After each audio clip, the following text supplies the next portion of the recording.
Talaga ang Meralco. Shout out Meralco ha. Papakita ko sa inyo ang gamit ko kung makakonsume ng ng 1.8 a month. Ito guys. Ito isang ganto. Ito rice cooker, pinakamaliit. Kettle ko once lang naman to ginagamit. Umaga lang.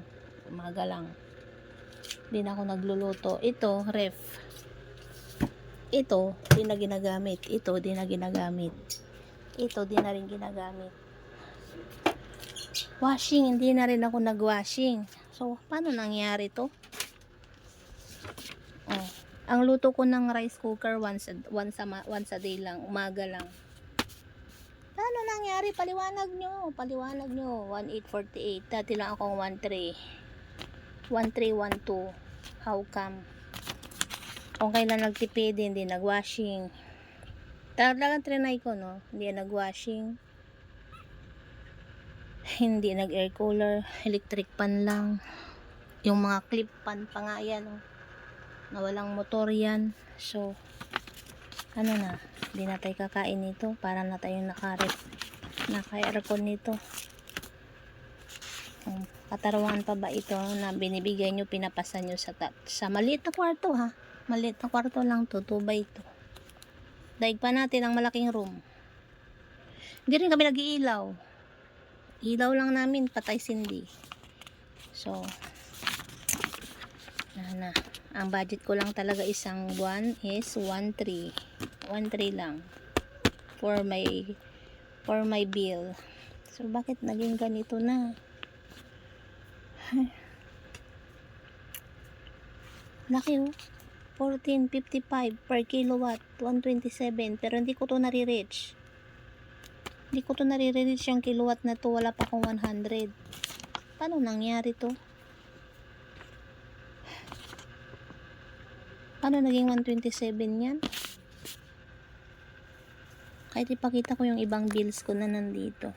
Ito guys, bill ko to ng May 4. So, ito talaga usually lang ang bill ko, no? Ayan, 94 hanggang dyan lang talaga ang gamit ko. Pero dito sa bill ko na ito, nag-air cooler, sometimes, nagwa-washing talaga ako todo. Ngayon, walang washing to, wala ring air cooler, 1.8. Nangyari. Ayusin nyo naman. Wala na ba? Anong dinagdag dito? Parehas lang naman ang charges na dinagdag. Ano to?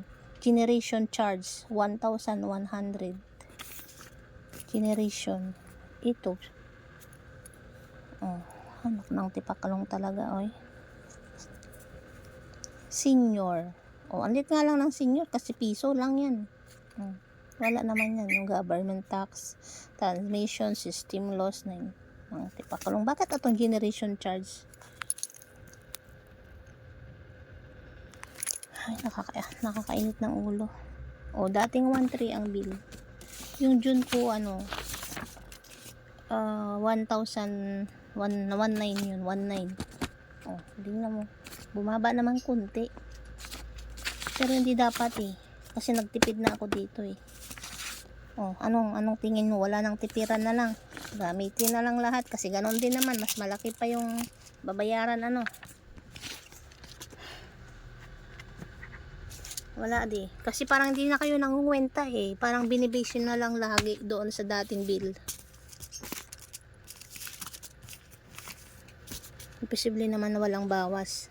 1.8, 48. Negative pa yung tinabi kong pambayad. Ay.